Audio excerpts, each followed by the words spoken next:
Assalamualaikum warahmatullahi wabarakatuh. Di tengah hiruk-pikuk kehidupan modern, kita sering banget terjebak dalam rutinitas. Deadline, target, notifikasi, tanpa henti. Rasanya gampang banget kita kehilangan arah. Lupa sama pertanyaan paling mendasar, kenapa sih kita ada di sini? Mau kemana tujuan kita sebenarnya? Pertanyaan-pertanyaan ini sering terkubur di bawah tumpukan kesibukan. Surah An-Naziat dalam Al-Quran bukanlah sekadar teks kuno. Surah ini adalah sumber wawasan yang luar biasa relevan, menawarkan perspektif tajam tentang hidup, mati, dan pilihan-pilihan besar yang kita hadapi. Surah ini membelah kebisingan dunia dan menyajikan realitas dengan kejernihan yang kadang bikin kaget.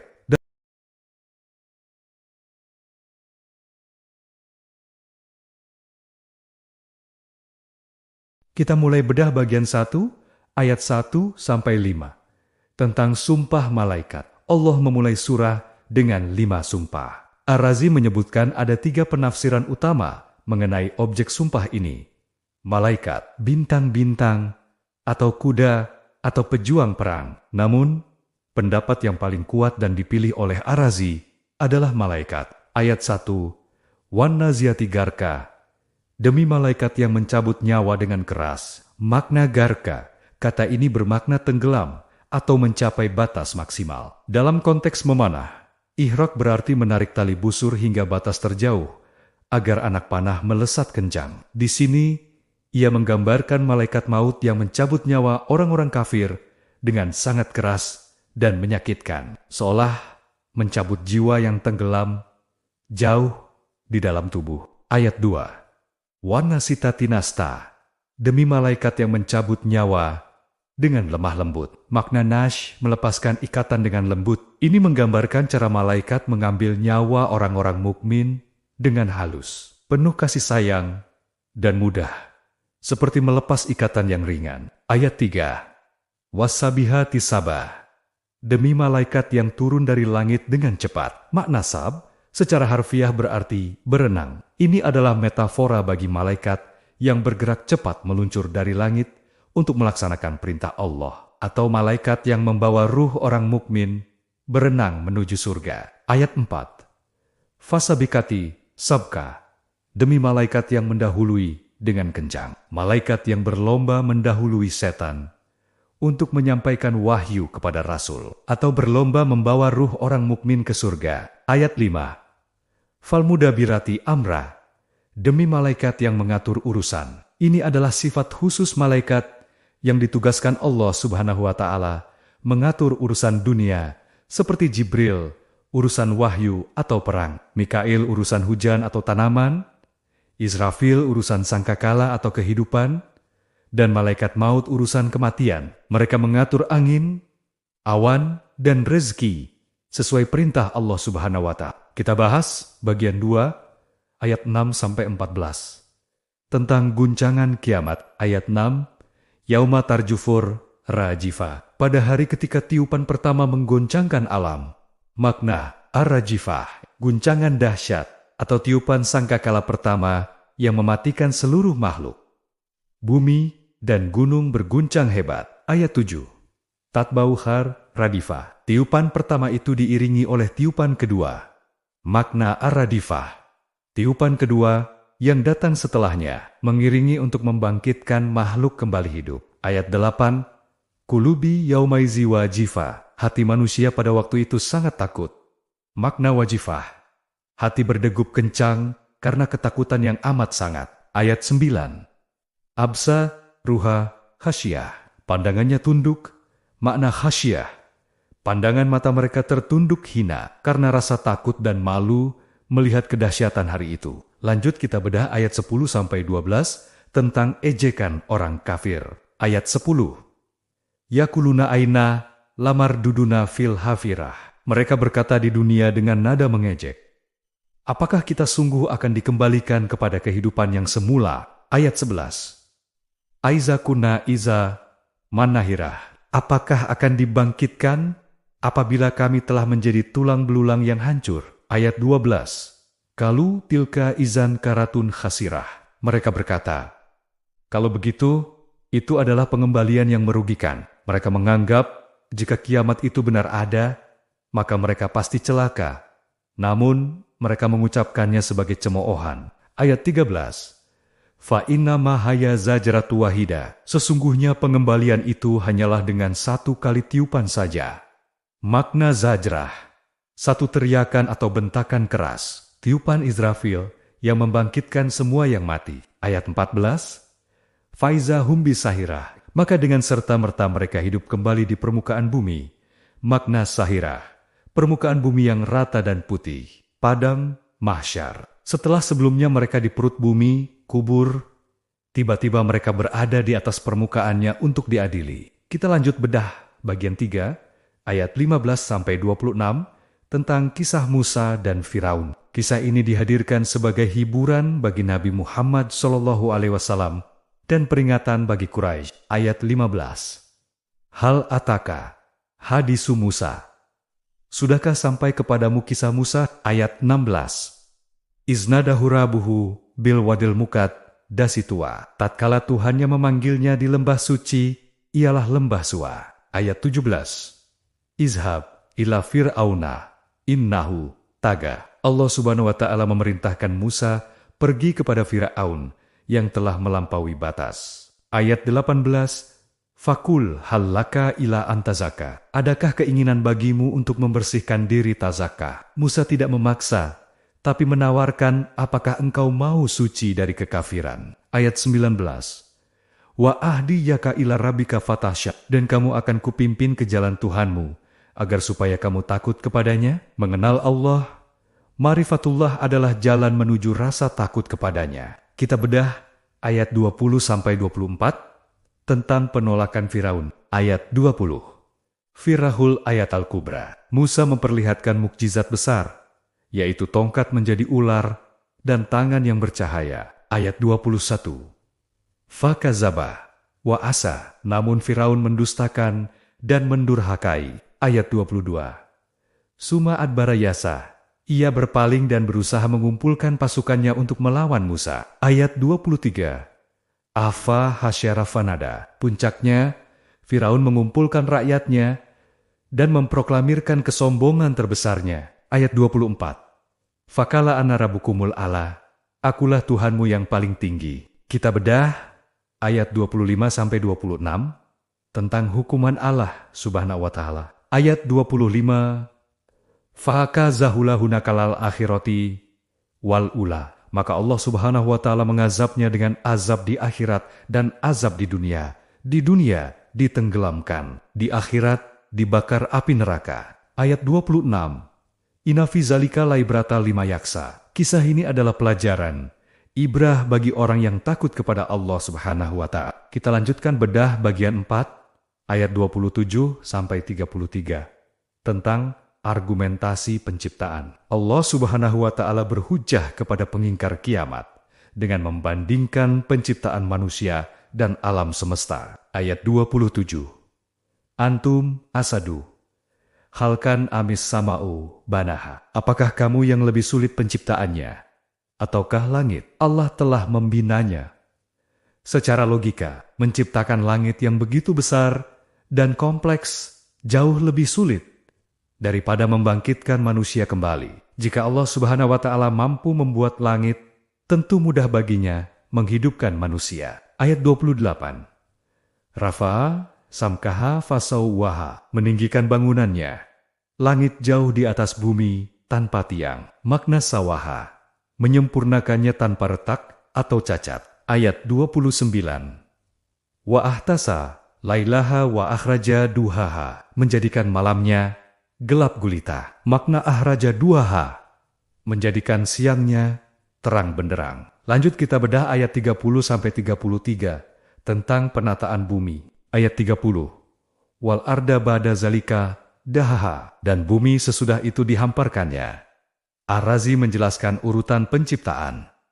Materi bumi diciptakan dulu, lalu langit dibangun, kemudian bumi dihamparkan, diratakan untuk hunian. Ayat 31. Ahraja minhama aha wamar aha. Allah subhanahu wa ta'ala mengeluarkan air dan tumbuhan dari bumi. Ayat 32. wal jibala arsaha, serta memancangkan gunung sebagai pasak agar bumi stabil. Ayat 33. Mata'al lakum wali an'amikum. Semua ini adalah mata'al lakum, kesenangan atau bekal bagi kamu dan hewan ternakmu. Kita lanjutkan bedah bagian 5, ayat 34-41, tentang malapetaka besar dan tempat kembali. Ayat 34. Fa'iza jatid tamatul kubra. Maka apabila malapetaka yang sangat besar telah datang, ini adalah nama lain kiamat, disebut amah karena kedahsyatannya menutupi dan mengalahkan segala bencana lainnya. Ayat 35. Yauma yatazakkarul insanu ma sa'a. Saat itu manusia teringat segala usahanya di dunia. Ayat 36.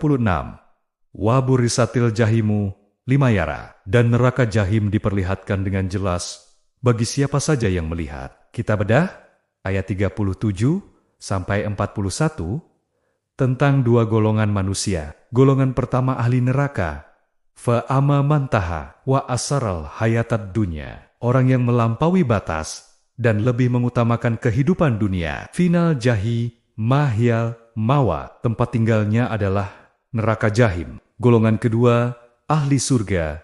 Wa amaman khafa makama robihi wanahan nafsa anil hawa. Orang yang takut akan kebesaran Tuhannya dan menahan diri dari hawa nafsu. Final janata hial mawa. Maka sesungguhnya surgalah tempat tinggalnya. Ar-Razi menekankan bahwa kunci masuk surga adalah dua hal. Takut kepada posisi Allah Subhanahu wa Ta'ala, pengawasannya, dan mengekang hawa nafsu dari maksiat. Lanjut kita bedah bagian 6, bagian penutup.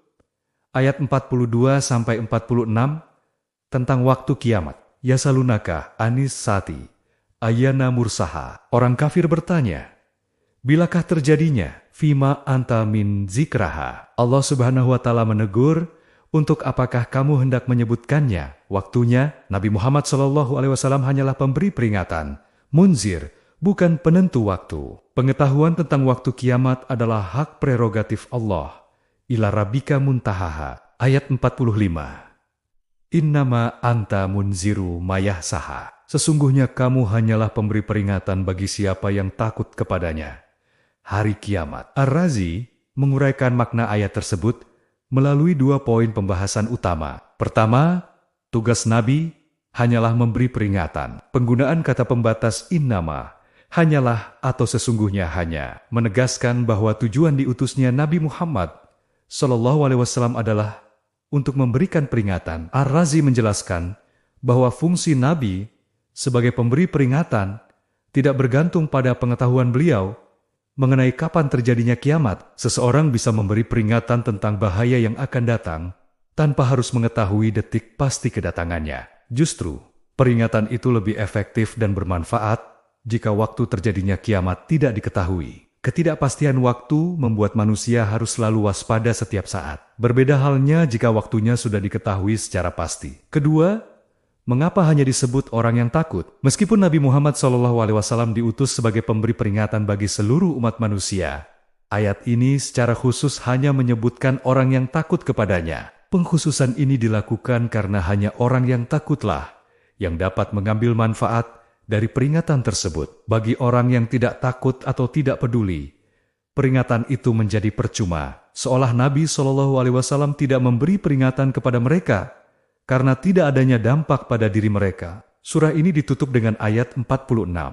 Ka'anahum yauma yaraunaha lam yalbasu ila asyatan auhuhaha. Pada hari mereka melihat hari berbangkit itu, mereka merasa si kenakan tidak tinggal di dunia, melainkan sebentar saja, di waktu sore atau pagi hari. Tafsir ini menutup surah dengan menggambarkan betapa singkatnya kehidupan dunia di mata manusia. Ketika mereka dihadapkan pada kedahsyatan hari kiamat, mengapa dipilih waktu sore dan pagi?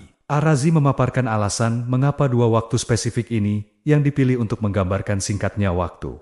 Pertama, orang Arab biasa menggunakan 2 waktu ini untuk menunjukkan pergerakan atau aktivitas utama. Kedua, waktu duha biasanya adalah waktu terjadinya serangan atau bencana mendadak. Sedangkan waktu Asyah adalah waktu istirahat dan kembali pulang. Karena kiamat adalah peristiwa yang sangat dahsyat dan mengejutkan. Mereka teringat pada waktu-waktu krusial tersebut di dunia, sehingga mereka mengukur umur dunia mereka dengan durasi 2 waktu ini.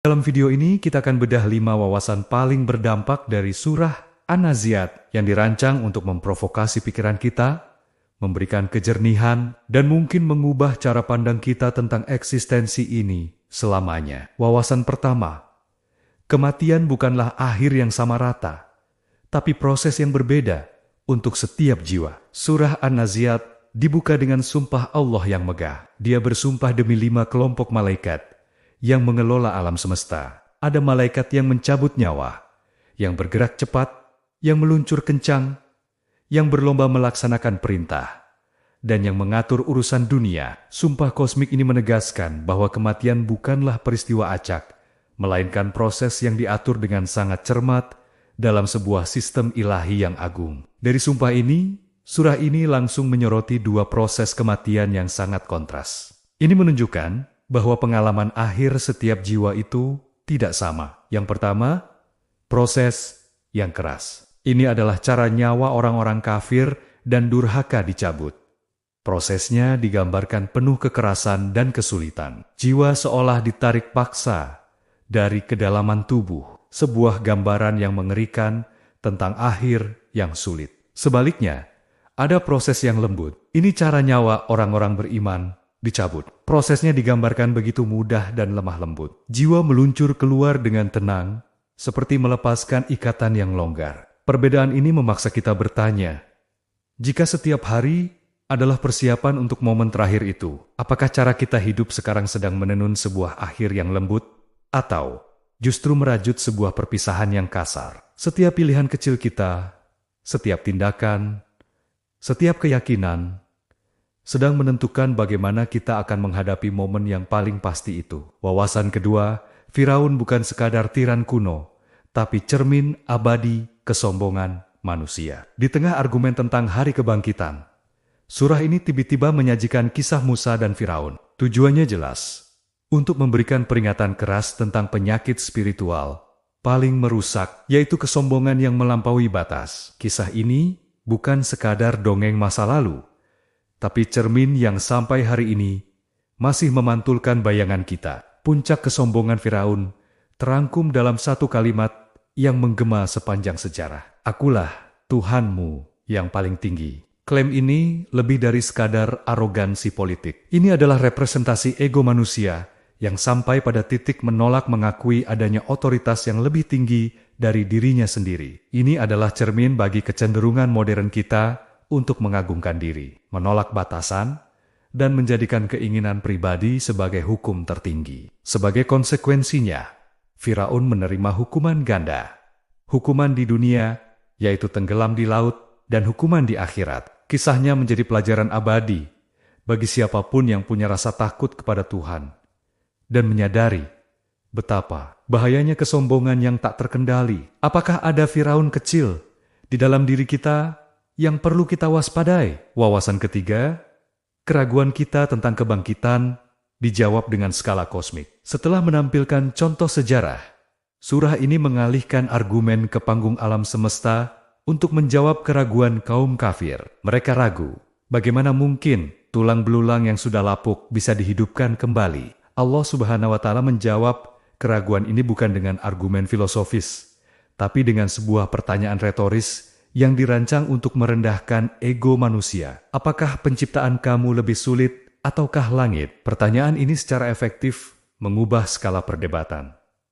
Allah mengajak kita untuk menengadah. Lihatlah langit di atasmu, karya agung yang Dia bangun, Dia tinggikan tanpa tiang, dan Dia sempurnakan tanpa celah. Rasakan pergantian malam yang pekat dan siang yang benderang. Lalu, tundukkan pandanganmu ke bumi yang Dia hamparkan sebagai panggung hidupmu, tempat Dia memancangkan gunung sebagai pasak. Perbandingan ini dirancang untuk membuat kita sadar betapa kecilnya kita di hadapan alam semesta. Jika menciptakan galaksi dan menghamparkan bumi adalah hal yang mungkin baginya, maka membangkitkan kembali manusia dari debu adalah urusan yang jauh lebih sederhana. Logika ini begitu kuat dan mematahkan segala keraguan. Wawasan keempat, pilihan hidup ternyata jauh lebih sederhana dan krusial dari yang kita kira. Setelah menyajikan bukti sejarah dan bukti kosmik, surah ini menyederhanakan seluruh perjalanan hidup manusia menjadi dua jalur takdir yang jelas. Ini terjadi pada saat bencana terbesar